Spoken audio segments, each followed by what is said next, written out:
Hugo Polola, que es director de la Sala de Salud Dr. Néstor Chino Oliveri, la salita acá cerca de donde está la radio nuestra. Hola, buenas tardes, Hugo, te saluda Emilio, ¿cómo estás? ¿Cómo estás, Emilio? Un gusto y un saludo a la audiencia. Bueno, gracias, Hugo. Quería conversar con vos con un tema que tiene que ver con la salud, pero específicamente con la salud mental, que también es tu área de trabajo, ¿no? Porque vos sos psicólogo social, es algo que tiene que ver con tu actividad cotidiana en la trinchera de la salud acá en el distrito de La Matanza.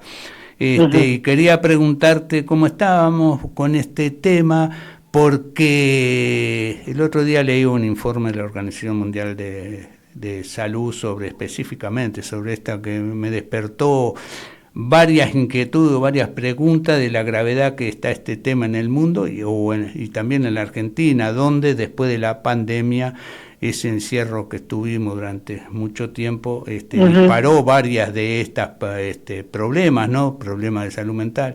Y además de que, parecería que es un problema específico para algunos y es para muchos, en realidad es que ya sea, algunos lo tienen en forma permanente, otros en algún momento de su vida lo tenemos o lo han tenido. ¿Cómo estás viendo esto en el caso de la Argentina y en particular acá en La Matanza, en nuestro distrito? Sí, yo creo que justamente vos nombraste la pandemia y a la pandemia le podemos sumar como para darle un contexto, ¿no? A la pandemia se le puede sumar lo que ocurrió en el mundo políticamente de la pandemia para acá, que tiene que ver con este avance en lo ideológico de sectores de derecha, que no pasa porque las ideas hagan mal, sino que lo que sí perjudica es cuando un discurso que se instala tiene un contenido tan agresivo, tan despectivo, tan discriminatorio, de tantos efectos que tienen que ver con lo que nos perjudica, nos angustia, emitido esto desde el poder. Eso marca como si fuese una base de malestar, donde millones y millones de personas en el mundo atraviesan sin haber elegido ser insultados, ser maltratados, con pérdidas de derechos fundamentales que complican una enormidad seguir viviendo, ¿no? Ese me parece que es un contexto totalmente agresivo para la salud mental. ¿Por qué? Porque la salud en general, no solo la salud mental, desde hace ya muchos años, pero antes que se dé esta definición, la salud siempre fue de una manera y es. No necesitamos estar enfermos, es decir, con un nombre de una enfermedad, padeciéndola, para decir que no andamos bien en nuestra salud. No, un disgusto, una pérdida de trabajo, un fracaso importante, una pérdida en la familia, una ruptura emocional, todo eso afecta la vida de nuestra vida. En algunos casos la afecta de una manera relativamente lógica, pasa un periodo, uno se recompone. Ahora, hay personas a las cuales las perjudica mucho más, y ahí estaríamos hablando de situaciones, salvo la pérdida de trabajo, de situaciones que tienen que ver un poco con la vida cotidiana y el crecimiento de las personas. Ahora, cuando en una sociedad como la nuestra, y ahora vamos como yendo de lo más general a un poco más lo particular, la pérdida de trabajo, no solamente que se empieza a masificar, ¿no? Porque uno tiene cientos de miles de puestos de trabajo formal que están denunciados que se pierden porque son puestos de trabajo que figuran en ANSES, y que el ANSES puede hacer una estadística sumamente ajustada de la cantidad de puestos de trabajo menos. Sino que a eso hay que acompañar la pérdida de trabajo informal de quienes cortan el pasto, de quienes hacen una changa, o de quienes trabajan en una empresa que cerró y estaba en negro, y que eso no está tan registrado. Y ahí hablamos de millones de personas. Eso, en una familia, en una persona que carga durante años la responsabilidad de sostener a un grupo familiar, es una tragedia. Ahora, eso puede ser por una catástrofe natural, puede ser, o pueden ser por malas políticas como las vivimos. Pero lo que no habíamos vivido, como lo estamos viviendo ahora, es que quienes son los responsables de generar trabajo y de mejorar la calidad de vida de la gente, festejen, brinden con champán públicamente la pérdida de decenas de miles de puestos de trabajo. Sí. Eso es un agravante muy importante para nuestra salud mental.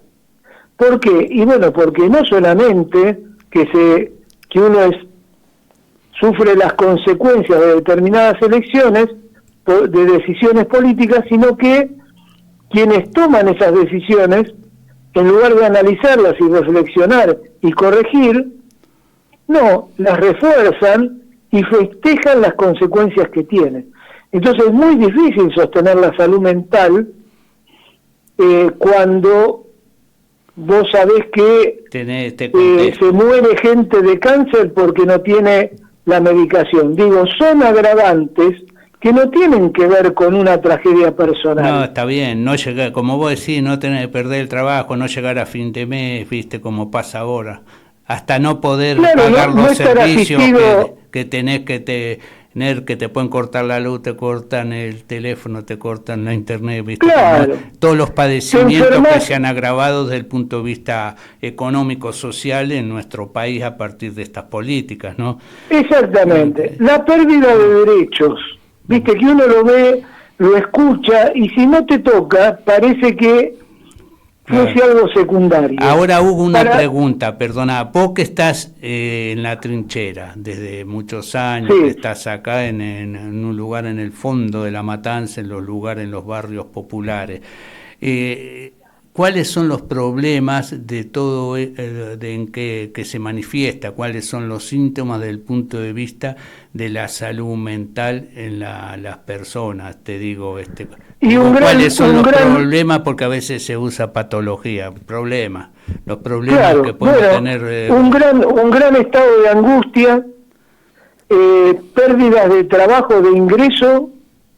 Nosotros tenemos una cantidad muy importante de familias que tienen discapacidad en la familia. Una familia pobre que tiene un integrante discapacitado, en estas condiciones es una tragedia, porque han perdido la movilidad de cómo trasladarlos, han perdido los lugares a donde se asistían. Esa familia pasa a romperse en pedazos. Es imposible sostener en salud una situación como esa, que si pierden, se les vence el permiso del pasaje. Cualquier renovación que tiene que hacer una persona con discapacidad hoy, para cualquier cosa son meses. Y meses significa que si tienen una asistencia en algún lugar, que perdieron la movilidad de un transporte, pero pueden viajar, bueno, meses son hoy de miles de pesos por día, para poder trasladarse solamente. Bueno, de eso es notable. Jubilados que se han quedado sin medicamentos gratuitos, y dentro de esos medicamentos que tienen que ver con la asistencia de enfermedades crónicas, porque lo que hace al PMO, que es el plan médico obligatorio, que lo tienen que cubrir las obras sociales o el Estado, también se rompió. el 80-90% de las obras sociales sindicales están totalmente en crisis. Por lo tanto, lo que resolvieron fue que al no poder bancar todo lo que tienen que bancar, porque se redujeron los salarios, entonces el ingreso es menor, porque se contrata informalmente, entonces no tienen ingresos, es que los pacientes paguen coseguros, y los coseguros son altísimos. Hay obras sociales donde los trabajadores son de oficio y con sueldos humildes, y los coseguros son de 15, 20 mil pesos una consulta, lo que cuesta una consulta privada. Sí, sí, sí. Entonces, nosotros tenemos mucho de esa población. Ahora, decime una cosa, perdona, viste que no hablemos del gobierno nacional, que en el marco de esto que vos describís, de los problemas que tenemos en la Argentina, es el principal responsable. En el orden de salud, pretendió desguazar y liquidar una institución de salud mental como era el hospital de Bonaparte. Laura Bonaparte, ¿no? Es decir, sí. Fíjate que en este contexto quería desarmar una institución que trataba esta problemática, pero sí. Después tenemos los hospitales, las instituciones, pero lo que quería preguntarte es en el caso de nuestro, donde recurre el ciudadano común, que el lugar más próximo, que son la sala, el sistema de atención primaria, la APS, ¿cómo está en qué situación, cómo se encuentra con respecto a la respuesta a esto? En el caso nuestro en Matanza estamos en problemas desde hace muchos años, pero se agudizó porque los contratos de trabajo se han precarizado, los sueldos se deterioraron, entonces es muy difícil completar las plantas, es decir, incorporar trabajadores nuevos. Nosotros hoy tenemos, por ejemplo, en toda la Ferrer hay un psiquiatra. Público, del sector público municipal hay un psiquiatra. Doctor Cornejo, Hospital Germani.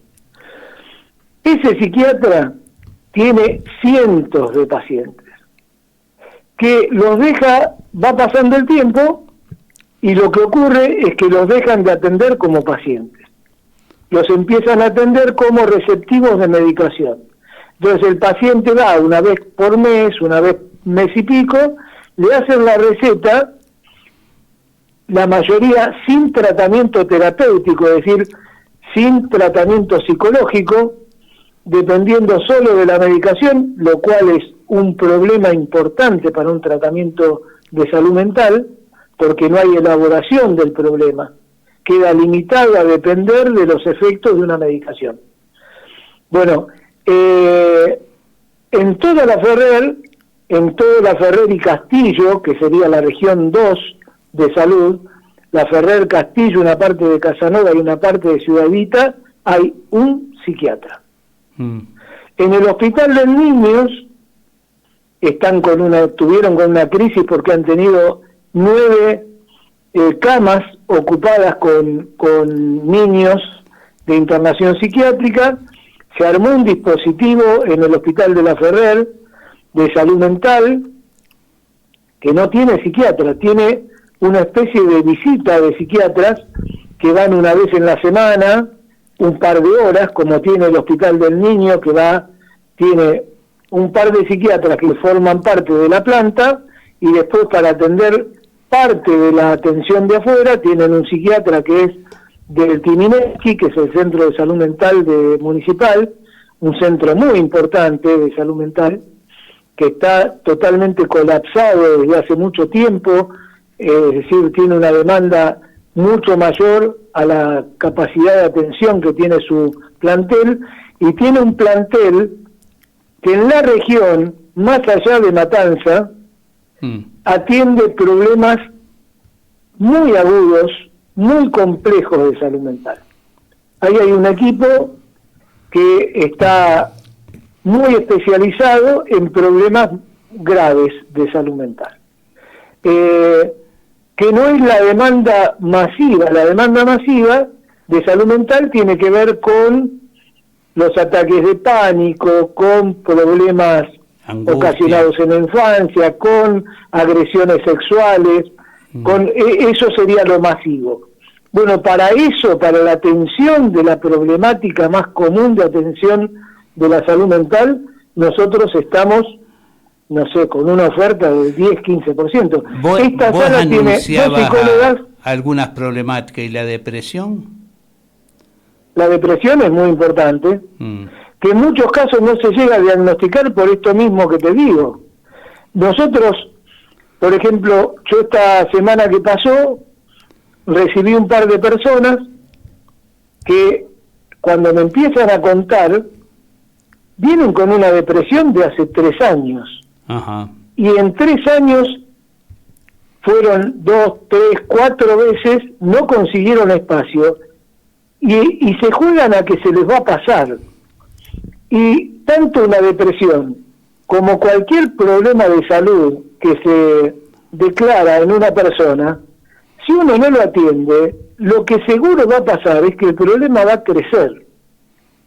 No va a decrecer porque sí. No, se va a camuflar, se va a disfrazar de otra cosa, hasta que la persona no dé más. Claro. Pero las depresiones, que son en general un proceso más prolongado y que se van disfrazando de otra cosa, no, está medio tristón, no sé qué le pasa, últimamente se queda solo, se encierra, esto pasa mucho con los adolescentes, ¿y cuánto hace que está así? Claro. Y hace 2 años. Hugo, bueno, se debatió, al final salió, fue muy discutida, la ley de salud mental que rige en la Argentina, sí. Vino a mejorar, vino a transformar algo, toda esta situación. Siempre sabemos que no se transforma totalmente, porque visto en números, por ejemplo, la OMS dice que hay 1.000 millones de personas con problemas de salud mental en el mundo, que es el 13% de la población, no crónico, pero que algún momento han tenido. Si uno hace números, porque a veces los números son tremendos, en la Argentina tendríamos 5.900.000 de personas con problemas de salud mental o en la Argentina, con una población de casi 46 millones. ¿No? Porque a veces uno piensa, cuando habla de salud mental, son los locos.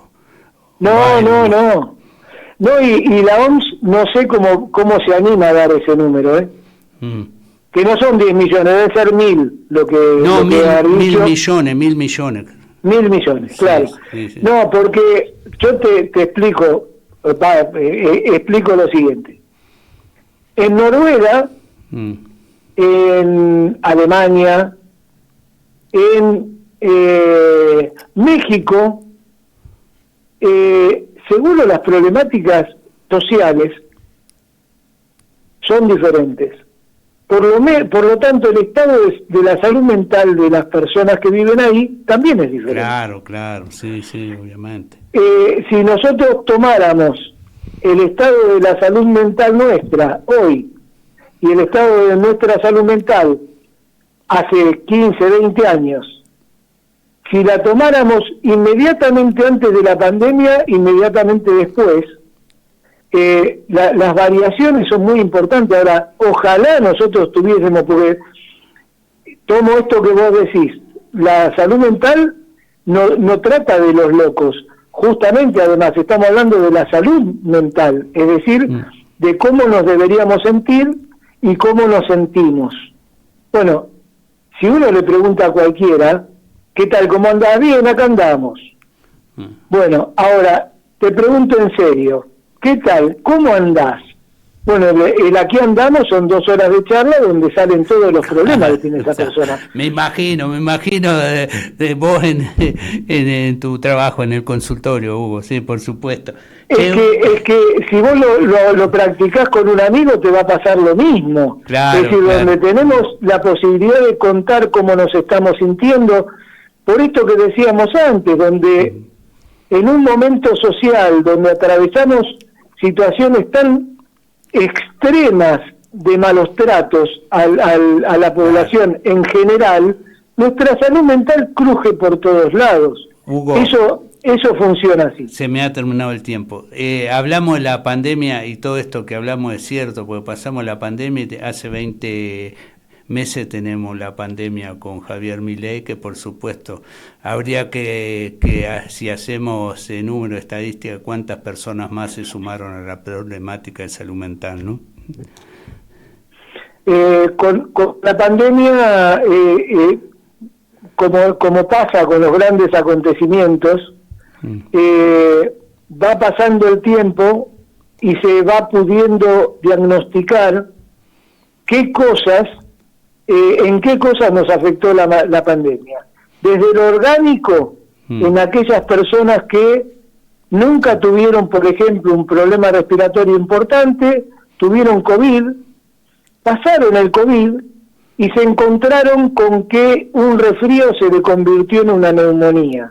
Y ahí descubren qué tipo de afección le dejó en su organismo el haber atravesado el COVID. Está bien. Pero en la salud mental, sobre todo de nuestros adolescentes, hizo estragos. Porque al niño le costó una enormidad entender, si nos costó a muchos adultos, entender que las medidas de encierro, como se la mal llamó, fueron medidas de cuidado, que hubiésemos sido millones los que hubiésemos muerto si no se hubiese tomado esa decisión, y fue realmente para ellos un corte abrupto en sus vínculos, en sus salidas, en su relación con el afuera. Bueno, les complicó muchísimo la vida, muchísimo la vida. Bueno, Hugo, es para charlarlo en profundidad mucho, pero la sí. radio tiene su tiempo. Si no, algún día tomamos mate, hablamos de todo esto en otro ámbito. O si no, me voy al consultorio, Hugo. Sí, también. Hugo, sí. Un abrazo, que siga bien. Un abrazo. Hugo Polola, director de la Sala de Salud, doctor Néstor Gracias, Chino. y un saludo a la audiencia. Gracias, chao.